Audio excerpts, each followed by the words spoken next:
ఎంకన్న గుడికి పోయి రానోలా నేనైతే నా చిన్నతనం నుంచి పోతూనే ఉన్నా. ఏడాది మా బాపు పట్టుకపోతూనే ఉంటాడు. లడ్డూలు కూడా తెచ్చుకుంటా, చుట్టాలకు చుట్టుముట్టున్న జనాలకు కూడా పంచుతా. అయితే తిరుమల లడ్డూల మీద పంచాది నడుస్తుంది కదా, గా పంచాదే ఇప్పుడు తిరిగి ఎవరెవరికో చుట్టుకుంటుందట. మరి గట్లెందుకు అవుతుందో అరుచుకుందాం కానీ. అయితే ఎంకన్న లడ్డు మీద లొల్లి నడుస్తుంది కదా, డూప్లికేట్ నెయ్యి పోసిర్రు, జీవాల కొవ్వుతోని తయారు చేస్తురు అనుకుంటా పంచాది లేచింది. అందరు పర్షన్ కూడా ఇర్రు. ఇక లడ్డూను డూప్లికేట్ చేసి ఎంకన్ననే మోసం చేసిరని పవన్ అన్ననేమో 11 రోజుల దీక్ష పట్టిండు. విజయవాడ దుర్గమ్మ గుడి మెట్లను కూడా సాఫ్ సఫాయి చేసిండు. సరే ఇది ఈడుకొడిచింది. మొన్నెందుకో ప్రకాష్ రాజ్ సారు ఏమన్నాడంటే, మీద మీ ప్రభుత్వమేనాయే, ఈడ మీ ప్రభుత్వమేనాయే, ఎంక్వైరీ చేస్తే అయిపోతుంది కదా, ఇట్లా పంచాది ఇంకా లేపుడెందుకు అని ట్విట్టర్ పిట్టలు అన్నాడట. ఇక దానికి పవన్ అన్న ఏమన్నాడంటే, మొన్న ప్రకాష్ రాజ్ గారు మాట్లాడారు నా మీద. అరే నేను మాట్లాడుతుంది ఒక హిందువులు అపవిత్రం గురించి మాట్లాడుతున్నాను. ఇందులో ప్రకాష్ రాజ్ గారికి సంబంధం ఏంటి? ఇందులో నేను ఇంకొక మతాన్ని నిందించానా? ఇస్లాంని నిందించానా? క్రిస్టియానిటీని నిందించానా? అపవిత్రం జరిగింది, ఇలా జరగకూడదు, ఫుడ్ అడల్టరేషన్ జరిగిందని మాట్లాడుతుంటే దీన్ని గోల చేయకూడదంట. అంటే తప్పు జరిగినప్పుడు మాట్లాడకూడదా? ఒక అపవిత్రం జరిగితే మాట్లాడకూడదా? దేవతా విగ్రహాలను శిరచ్ఛేదం చేస్తే మాట్లాడకూడదా? ఏం పిచ్చి పట్టింది ఒక్కొక్కళ్ళకి? ఎవరి కోసం మాట్లాడుతున్నారు మీరు? ప్రకాష్ రాజ్ కూడా చెప్తా ఉన్నాను, నాకు మీరంటే గౌరవం, I have extreme respect for you. కానీ when it comes to secularism it's a two way. మరి ప్రకాష్ రాజరన్న ఊకుంటాడా?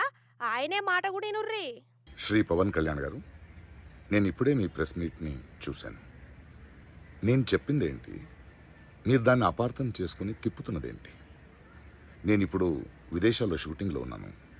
30వ తారీఖు తర్వాత వచ్చి మీ ప్రతి మాటకి సమాధానం చెప్తాను. ఈ మధ్య మీకు వీలైతే నా ట్వీట్ని మళ్ళీ చదవండి, అర్థం చేసుకోండి. ఆగానట వీళ్ళ నడుము ఇట్లా నడిచిందా? ఇక తమిళ పూల హీరో కార్తీ కొత్త సినిమా అడ్వర్టైజ్ పేరంటం కోసం మన హైదరాబాద్కి వచ్చిండు.